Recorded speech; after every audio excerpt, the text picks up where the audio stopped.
यहाँ पर एक तराजू है जिसकी बाईं साइड में कुछ वजन रखे हुए हैं और दाईं साइड में भी कुछ वजन रखे हुए हैं। और हम देख सकते हैं कि तराजू संतुलित यानी कि बैलेंस्ड है। यानी कि बाईं साइड में रखा गया कुल वजन दाईं साइड में रखे गए कुल वजन के बराबर है। अज्ञात नीली वस्तुओं पर वजन की बजाय x लिखा हुआ है और क्योंकि तीनों वस्तुओं पर x लिखा हुआ है इसलिए हम जानते हैं कि तीनों का वजन बराबर है। लेकिन मैं ये जानना चाहता हूं कि ये कितना वजन है, यानी कि इन तीनों अज्ञात वस्तुओं में से प्रत्येक का वजन कितना है। मैं इसका पता लगाने के लिए आपको कुछ समय दे देता हूं। आप कैसे पता लगाएंगे कि अज्ञात वस्तु का वजन क्या है या फिर x का मान क्या है? इनमें से प्रत्येक वस्तु का वजन कितने किलोग्राम है? आप इस तराजू की दोनों साइड में क्या बदलाव कर सकते हैं? हो सकता है कि आप ये सोच रहे हों कि अगर बाईं साइड में केवल एक अज्ञात वजन रह जाए और तराजू संतुलित रहे तो उस वस्तु का वजन दाईं साइड में रखे गए वजन के बराबर होगा। और आपकी सोच सही है।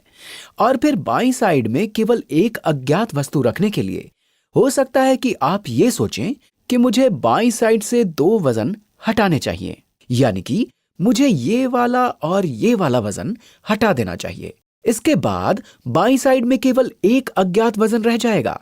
लेकिन अगर आप ये दोनों वजन हटा देंगे तो बाईं साइड हल्की हो जाएगी, जिससे बाईं साइड ऊपर उठ जाएगी और दाईं साइड नीचे आ जाएगी। और अब आप कह रहे होंगे, ठीक है, मुझे समझ आ गया। तराजू को संतुलित बनाए रखने के लिए मुझे दोनों साइड से बराबर वजन हटाने होंगे।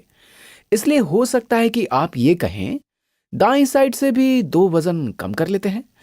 लेकिन इसमें भी समस्या है, क्योंकि आप ये नहीं जानते कि अज्ञात वस्तु का वजन क्या है।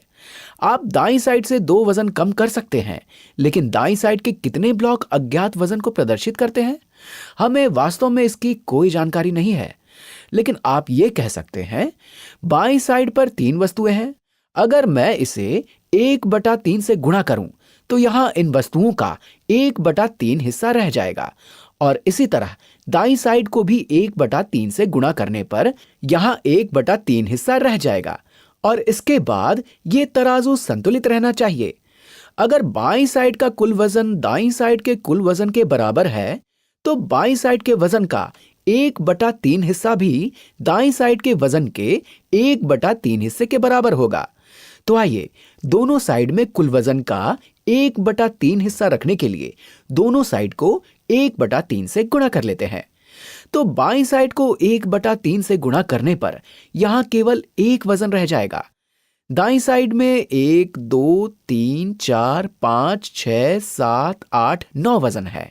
इसलिए 9 को 1/3 से गुणा करने पर 1/3 गुणा 9 हुए 3। तो अब हमारे पास दाईं साइड में भी कुल वजन का 1/3 हिस्सा है और बाईं साइड में भी कुल वजन का 1/3 हिस्सा है। और तराजू संतुलित है क्योंकि दोनों साइड में कुल वजन का 1/3 हिस्सा है। अब बाईं साइड में केवल एक अज्ञात वस्तु यानी कि एक x है और दाईं साइड का वजन 3 किलोग्राम है। और तराजू संतुलित यानी कि बैलेंस्ड है। इसलिए आप कह सकते हैं कि x का मान 3 किलोग्राम है।